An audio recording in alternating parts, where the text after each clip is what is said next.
한 주간 을로 사셨습니까? 갑으로 사셨습니까?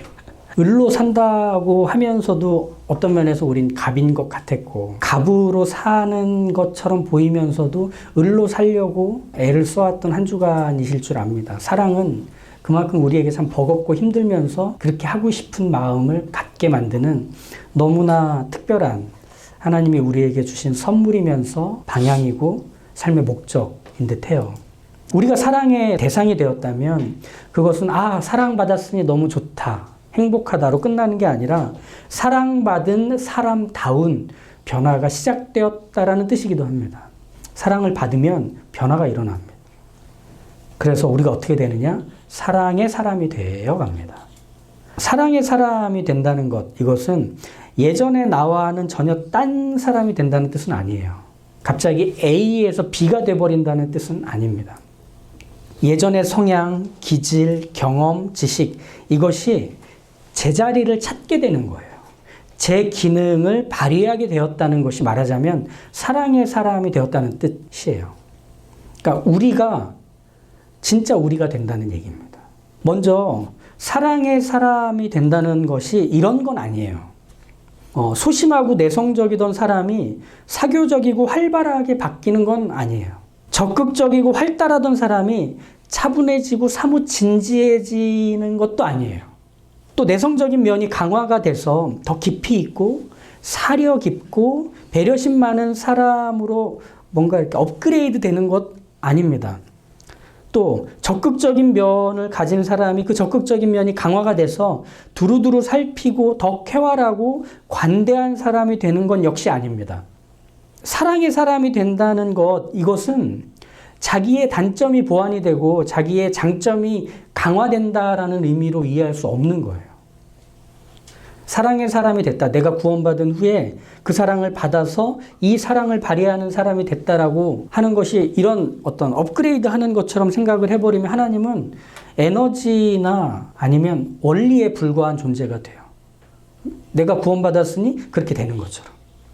그런 식으로 사랑의 사람을 기대하는 것에서는 하나님이 무슨 일을 하시는지에 대해 궁금해하거나 관심을 갖거나 심지어 믿게 되는 일은 일어나지 않거든요. 그게 아니라 사랑의 사람이 된다라고 하는 건 점차 하나님이 꾹 눌러서 생긴 움푹 패인 자리에 내 성향, 기질, 경험, 지식이 계속해서 담겨 차오르는 겁니다. 이게 사랑의 사람이 되는 거죠. 그래서 예전의 성향과 기질, 경험과 지식이 제자리를 찾아서 재기능하기 시작하는 겁니다. 사랑을 하기 위해서 내 성향이 발휘되고 내 기질이 작동하고 내 경험과 지식이 동원된다면 바로 그것이 사랑의 사람이 되는 모습이란 얘기죠. 그래서 우리의 원래 모습의 아름다운 것이 되찾아지는 겁니다. 그걸 온전한 상태라고 표현해요. 그런데 우리의 원래의 모습이 온전해져 가도록 되는 이 모습에서 사랑이 굳이 필요한 건가? 그거는 겸손하면 되는 거 아니야? 그건 순종 잘하면 되는 거 아니야? 하나님의 자녀답게 믿음으로 살아가면 되는 거 아니야? 굳이 그걸 사랑의 사람이 된다라고 표현을 해? 라고 생각할 수 있지 않을까요? 겸손의 사람이 되라, 믿음의 사람이 되라, 이런 말들을 더 우리에게 자주 해줬던 교회와 또 설교들 아니었습니까? 하지만 사랑해야만 우리가 가지고 있는 원래의 것들이 제자리를 찾아가게 되기 때문에 그런 겁니다. 17절을 한번 보시겠어요? 이로써 사랑이 우리에게 온전히 이루어진 것은 우리로 심판날에 담대함을 가지게 하려 함이니 주께서 그러하심과 같이 우리도 이 세상에서 그러하니라. 이 17절에서 보면 사랑이 주체가 되어서 설명이 이어집니다. 우리의 원래의 모습으로 나아지고 변화될 수 있는 그 주도권은 사랑이 하는 거래요. 오직 사랑을 해야 내가 가진 성향과 기질, 경험과 지식이 제 자리를 찾아가 제 기능을 할 수 있게 된대요. 이게 17절의 얘기죠. 그러니까 내가 가진 것들의 단점은 보완되고 장점은 찬란하게 빛나는 것, 그것은 우리의 신앙생활에서 우리가 목표해야 되는 게 아닙니다.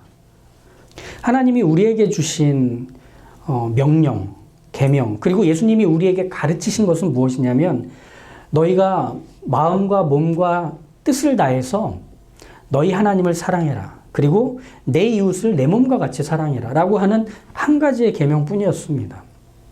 바로 그 계명을 우리에게 지키도록 하신 것. 그래서 우리가 구원받은 이후의 삶은 바로 이 사랑을 해가는 삶으로 살아가는 것으로 채워져 있을 뿐입니다. 말씀을 열심히 보는 이유는 무엇일까요? 그런 면에서 하나님이 우리를 어떻게 사랑하셨는지를 다시금 떠올릴 수 있도록 하기 위함이고, 왜 기도를 하느냐면 나의 이기심과 나의 꺾고 싶지 않은 자존심을 꺾을 수 있는 방식이 기도이기 때문에 그래요. 하나님의 사랑 앞에서 그것들이 물같이 녹아지는 경험을 하게 되거든요. 그러니 우리가 말씀을 보고 기도를 하는 겁니다. 뭘 하기 위해? 사랑하기 위해. 그게 앞서 있는 것은 그저 종교 생활입니다.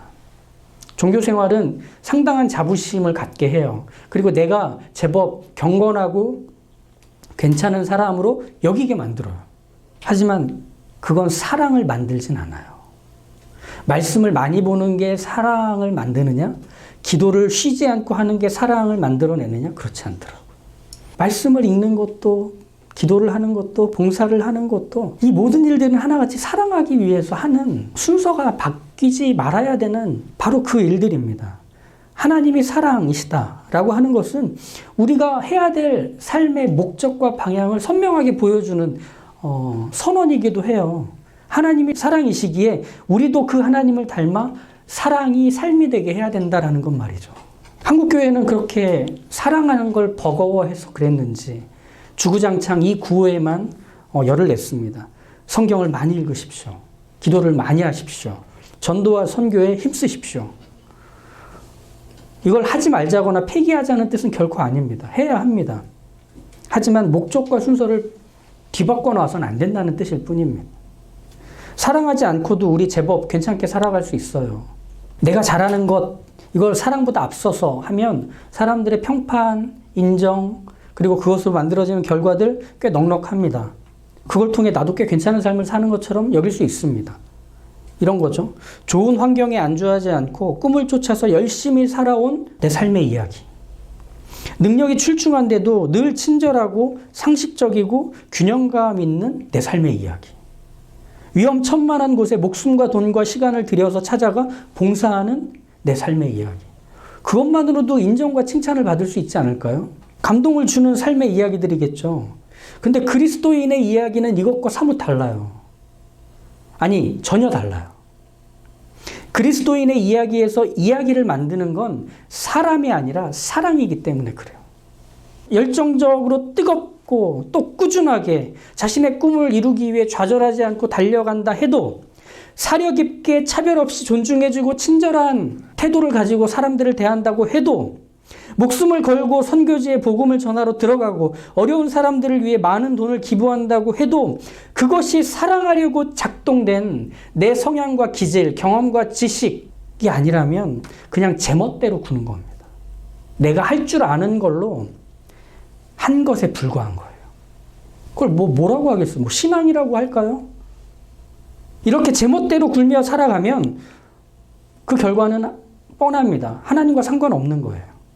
하나님이 모른다고 할 삶일 뿐이에요. 그래서 예수님이 마태복음 7장에서 이런 말씀을 하시거든요. 나더러 주여 주여 하는 자마다 다 천국에 들어갈 것이 아니요 다만 하늘에 계신 내 아버지의 뜻대로 행하는 자라야 들어가리라. 그날에 많은 사람이 나더러 이르되 주여 주여 우리가 주의 이름으로 선지자 노릇하며 주의 이름으로 귀신을 쫓아내며 주의 이름으로 많은 권능을 행하지 아니하였나이까 하리니 그때 내가 그들에게 밝히 말하되 내가 너희를 도무지 알지 못하니 불법을 행하는 자들아 내게서 떠나가라. 너무 선명하죠. 그죠? 사랑하지 않고도 할 수 있는 일은 교회 안, 교회 밖 널려 있습니다. 가정에서도 직장 생활로도 아주 많아요.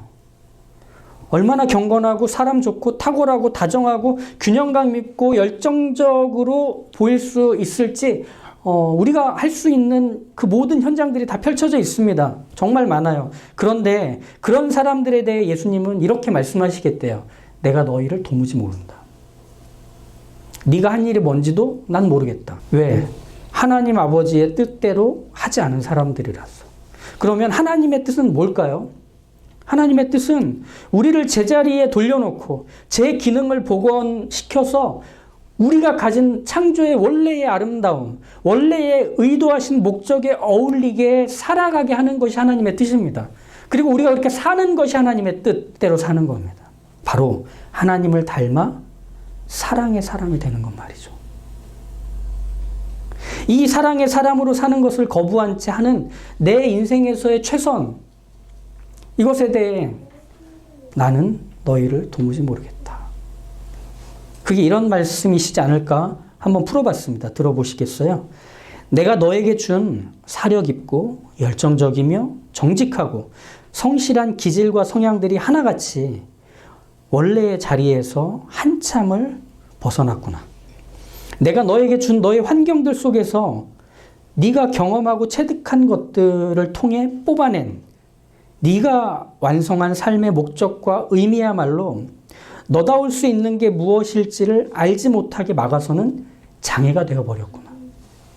지금 너의 삶은 내가 준 것에서 가장 멀어졌고 내가 허락한 이유에서 가장 희미해졌다. 지금 너는 나의 뜻에서 가장 상관이 없게 되었다. 내 뜻과 상관이 없어진 이유는 네가 하는 일들과 네가 가는 방향에서 나를 닮은 사랑을 고려하지 않기 때문이다.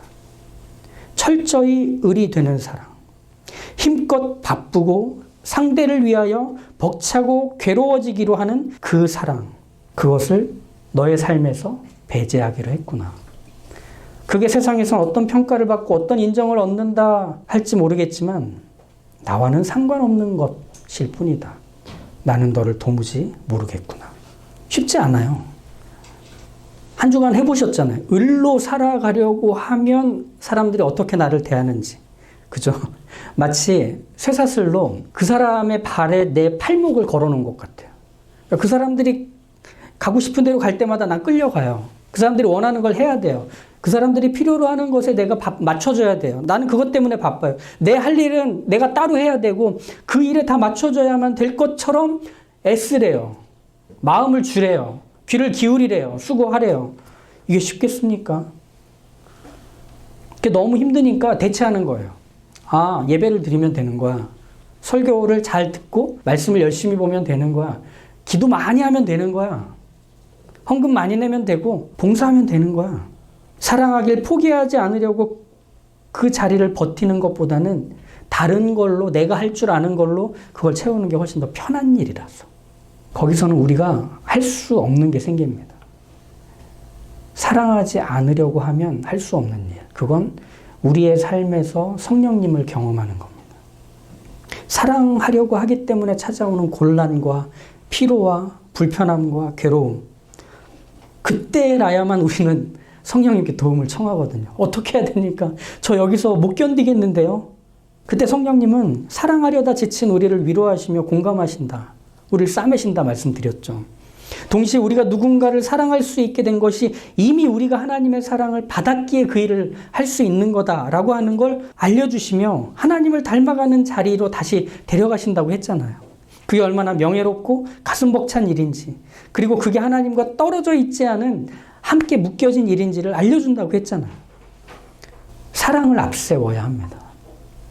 내 성향과 기질과 경험과 지식을 사랑을 앞세워서 쫓아가게 될 때 강력한 엔진과 부드러운 이 운전대를 가진 자동차처럼 우리의 삶을 그 방향을 향해, 원래의 방향을 향해 달려갈 수 있게 한다는 겁니다. 그러니 사랑이 앞서가게 하시죠.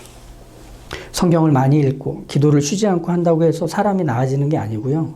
사랑하기를 힘쓰려 할 때 사람이 나아지더라고요. 사랑하려고 할 때 비로소 하나님이 창조하신 원래의 내 모습이 이런 거였구나라고 복원하게 되더라고요. 나다워진 것을 확인할 수 있게 되더라고요. 예수님이 이 땅에서 사신 삶과 죽음을 통해 하나님의 사랑이 어떠한지가 비로소 세상에 소개가 됩니다. 예수님은 이렇게 사셨죠. 끊임없이 하나님을 사랑하셨고 하나님이 사랑하신 죄인들을 사랑하셨기에 바쁘셨습니다. 자신이 가지신 하나님으로서의 신적인 능력, 지혜, 위엄, 권한을 자기를 위해 증명하신 적 없습니다. 오직 하나님의 사랑만을 증명하셨고 하나님이 사랑하신 자들에게 그것을 확인시켜 줬을 뿐입니다. 몸과 마음이 병든 자들, 장애를 가지고 태어난 이들, 가난하고 배고픈 이들, 소외되고 버려진 이들, 크고 작은 욕망에 사로잡혀 눈이 멀어버린 그 이들 곁에서 예수님은 사랑에 사로잡혀 을로 사셨습니다. 그들의 병을 고쳐주시고 장애를 정상으로 바꾸시고 배고픔을 해소하시고 소외된 자들의 곁에 찾아가 곁을 지키시고 눈이 가려진 것들에서 그 가려진 것들을 벗기시고 그 일을 예수님이 이 땅에서 하셨을 뿐입니다. 그래서 예수님의 결국은 어떻게 되죠? 누명을 쓰신 채로 십자가에 달려 죽으시죠.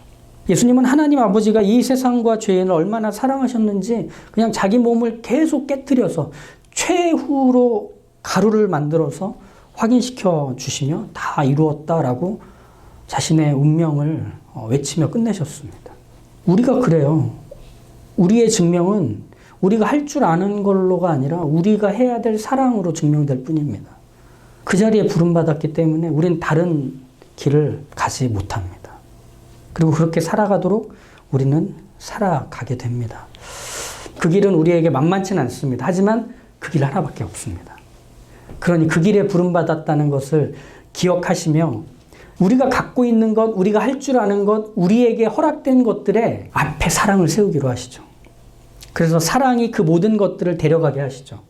그때 우리의 가진 것들은 비로소 찬란히 빛날 것입니다. 우리가 할 줄 아는 것들은 비로소 그게 제대로 된 것들을 만들어 가게 될 겁니다. 그것으로 우리의 삶은 이 세상에서 하나님이 보시기에도 또 우리 곁에 있는 이들이 보기에도 가장 빛나고 아름답고 생명 가득하며 고마울 것입니다. 그 사랑의 사람으로 사랑에 이끌려가는 삶이 되실 수 있게 기도하겠습니다. 저희는 사랑의 법에 지배받아 살아야 합니다. 하나님을 내 마음과 뜻과 목숨과 힘을 다하여 사랑하고 내 곁에 있는 이웃을 내 몸과 같이 사랑하는 일. 이 사랑을 바탕으로 해서 사랑이 이끄는 대로 살아가도록 우리로 하여금 사랑에 대해서 떨림이 있게 해주십시오. 그 사랑에 대해 우리가 설득되게 해주십시오. 그 사랑으로 살고 싶다는 열정이 뜨겁게 피어오르게 해주십시오. 내가 할 줄 아는 것, 그리고 내가 좋아하는 것, 그리고 내가 가진 기질과 성향까지도 그 사랑을 앞세워서 해야 하는 것임을 다시 한번 확인하게 하셔서 저희가 가지고 있는 것들을 사랑하기 위해 활용하고 사용하고 이용하는 바로 그 사랑의 사람 되게 해주십시오. 사랑으로 우리를 바꿔내시기 위한 하나님의 뜻과 의지에 내 삶을 함께 묶어 그 사랑의 삶을 멈춤없이 달려가기를, 그 길에 우리의 인생이 올려져 있음을 기억하기를, 우리가 그렇게 살아가도록 믿음 더하여 주십시오. 예수님의 이름으로 기도합니다. 아멘.